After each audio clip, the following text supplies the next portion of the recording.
오랜만에 뵙습니다. 그동안 위대한 스승 공자 이야기 편에서 목소리만 출연했기 때문에 모습을 보여드리는 것은 오랜만인데요. 오늘부터는 그동안 뒤로 미뤄뒀던 논어의 세 번째 편인 8일편을 보겠습니다.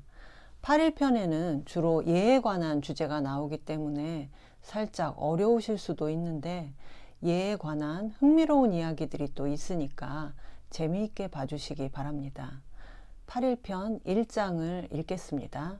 공자 위 계시 8일 무어정 시가 있냐 숙 불가 있냐. 공자께서 계시를 일러 다음과 같이 말씀하셨다.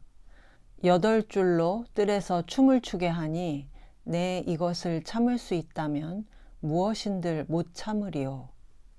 공자의 말이 8일무로 시작되고 있기 때문에 첫 두 글자를 따서 8일편이라고 부릅니다. 계시가 자기 집 정원에서 8일무를 추게 했는데 나는 이것을 참을 수가 없다. 공자가 무척 화가 나셔서 이런 말씀을 하신 상황인데요. 계시는 맹손씨, 숙손씨와 함께 노나라 삼한의 집안의 하나인 계손씨를 말하는 것이죠. 당대 최고의 권력자를 가리키는 말이다. 이 정도로 생각하시면 되겠습니다. 그 계시가 8일 무어정, 집안 뜰에서 8일무를 추게 했다. 일무가 줄을 지어서 추는 춤이고 8일은 8줄을 뜻하니까 8일무는 8명씩 8줄로 서서 추는 춤을 말하죠. 가로 8명, 세로 8명, 총 64명이 추는 상당히 성대한 춤인데요. 원래 천자의 제사에만 허락된 춤이었습니다. 제후 정도가 돼야 6일무를 추게 할 수 있었는데 6일무는 36명이 추는 춤이죠. 대부는 4일무, 16명까지 동원할 수 있었고 사는 2일무, 4명까지 허락이 됐는데 춤을 춘 이유는 제사를 지내는 사당의 마당에서 제사 순서에 따라 조상을 기쁘게 하기 위해서 공연을 보여드린 것인데요. 그런데 계시는 아무리 권력이 높다 해도 제후가 아닌 일개 대부였으니까 4일무를 추게 했어야 하는데 6일무도 아닌 8일무를 추게 한 것은 당시의 법도에 크게 벗어난 것이었다고 할 수 있죠. 이렇게 예를 무시하고 윗사람의 예를 탐하는 것을 참이라고 하는데 공자가 바로 계시의 이런 무례 때문에 화가 나신 겁니다. 그래서 시가 있냐 숙 불가 있냐. 내가 이것을 참는다면 숙 어떤 것을 불가인 참지 못하리오. 도저히 참을 수 없다. 용서할 수 없다. 예에 관해서는 깐깐한 공자가 내 인내심이 바닥을 드러냈다고까지 말하고 있습니다. 그런데 이 8일무를 지금 우리나라에서도 볼 수 있다는 사실을 알고 계신가요? 매년 5월 첫째 일요일에 열리는 종묘대제에서 8일무를 볼 수 있습니다. 일반에 공개되기 때문에 누구나 가서 보실 수 있는데요. 8일무가 중국에서는 맥이 완전히 끊어졌는데 우리나라에서 유일하게 보존되어 왔기 때문에 오히려 대만과 중국이 우리나라의 8일무를 가져다 복원했다고 하는데요. 그런데 여기서 자연스럽게 드는 질문이 있습니다. 8일무는 천자에게만 허락되었던 예인데 조선의 종묘에서 쳐도 되는 것일까? 실제로 조선시대에는 제후에게 허락된 6일무를 쳤다고 합니다. 그런데 1897년 대한제국을 선포하면서 조선이 천자국으로 바뀌었죠.